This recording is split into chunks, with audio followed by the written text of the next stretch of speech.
নি ভাই দেশে কিন্তু আইছে আবার নির্বাচন, নির্বাচনে মেনে চলতে হবে কিছু আচরণ।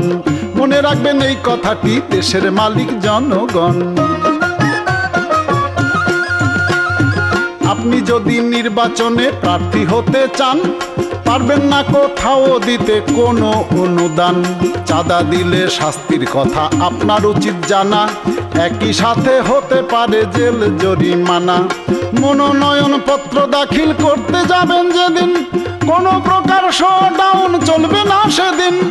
হেলিকপ্টার বাস ট্রাকে করলে প্রচারণা, প্রার্থীতা বাতিল হওয়ার থাকে সম্ভাবনা। কিছুতেই করা যাবে না কারো চরিত্র হনন, নির্বাচনে মেনে চলতে হবে কিছু আচরণ। দেশ 18 সাইজের হবে সাদা কালো পোস্টার, প্রতীকের উচ্চতা হবে মাত্র 3 মিটার। কোনো মতেই রঙিন পোস্টার যাবে না ছাপানো, একটার উপর আর একটা ভাই যাবে না লাগানো। আরে বিকৃতি বিনষ্ট কিংবা যদি ছিঁড়ে ফেলে, সাথে সাথে অ্যাকশন নেবে থানা খবর দিলে।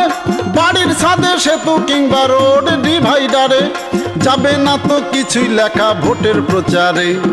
আলোকসজ্জা নিষেধ আরো বানানো যাবে না তোরণ, নির্বাচনে মেনে চলতে হবে কিছু আচরণ।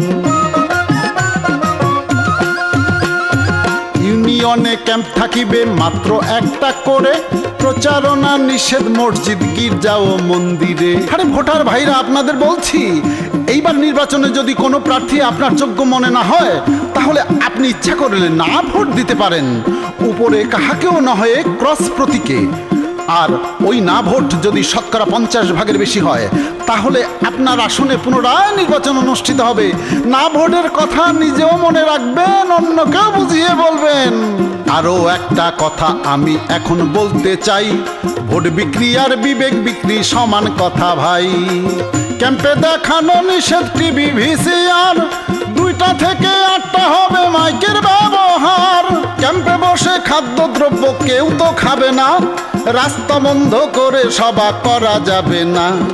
আইনের প্রতি করতে হবে সবার শ্রদ্ধা প্রদর্শন, নির্বাচনে মেনে চলতে হবে কিছু আচরণ। শুনছেন নি ভাই দেশে কিন্তু আইছে আবার নির্বাচন, নির্বাচনে মেনে চলতে হবে কিছু আচরণ।